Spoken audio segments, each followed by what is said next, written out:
মুসলমানের মুখ দিয়ে বের হতে পারে না। কথা কোন ঠিক কিনা?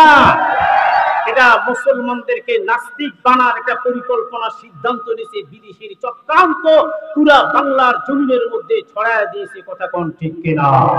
কারণ আজকে আপনি কেমনে বলেন, একজন দাড়ি নেই মুছ নেই এই লোকটা যদি একটা ওড়না পরে, থ্রি পিস পরে বা শাড়ি যদি পরে পরে যদি মেয়ের কাছে যে বলে যে আপু আমিও কিন্তু মেয়ে, ও যদি বলে তা তুমি যখন মেয়ে হলো আমি মেয়ে, তাহলে আমি শার্ট প্যান্ট কোটটাই প্যান্ট পরে আমি হলাম পুরুষ। আচ্ছা, তাদের বন্ধুত্ব যদি শুরু হয়ে গেল, এর মধ্যে ফলাফল মোটামুটি এক বছর পর কি পাবো? একটা সুন্দর ফুটফুটে বাচ্চা পাবো। কথা কোন ঠিক কিনা?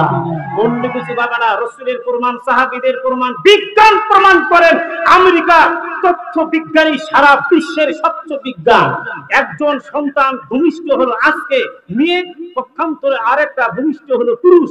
এরা দুনিয়ার মুখ দেখে নেই। ঘরের মধ্যে যে ঘরে ভূমিষ্ঠ হলো এই ঘরে এই বাচ্চাটাকে রেখে দেওয়া হবে, এটা বিজ্ঞান প্রমাণ করলো। আর পুরুষটাকে আরেকটা ঘরে রেখে দেওয়া হবে। এই ঘরের মধ্যে টয়লেট, পায়খানা, পেশাবখানা, খাওয়া দাওয়া, চলা ফিরা, 8 বছর 10 বছর 30 বছর হয়ে গেল ওই ছেলের, এবং এই মেয়ের 15 থেকে 18 বছর হয়ে গেল। এরা কিন্তু কোনো মেয়ে জীবনে মেয়ে কি এরা দেখেনি। ছেলে মেয়ে কি জীবনে চোখ দিয়ে দেখিনি।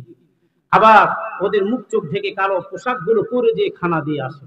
এখন বিজ্ঞান প্রমাণ করলো যারা মেয়ে চেনে না, পুরুষ চেনে না, আম কি জিনিস, আম খায়, আম চেনে না, দুনিয়ার মুখও দেখে নেয়। ওনার বয়স 30, এনার 18 বছর পর ঘরের দরজাটা খুলে দেওয়া হলো। আর ছেলেটাকে 30 বছর পর ঘরের দরজা খুলে দিয়ে ছেলে মেয়ে যখন একত্রিত হয়, দুইজনের উভয়ের যৌবন কেউ ঠিক থাকতে পারবে না, রাখতেও পারবে না। কথা কোন ঠিক কিনা?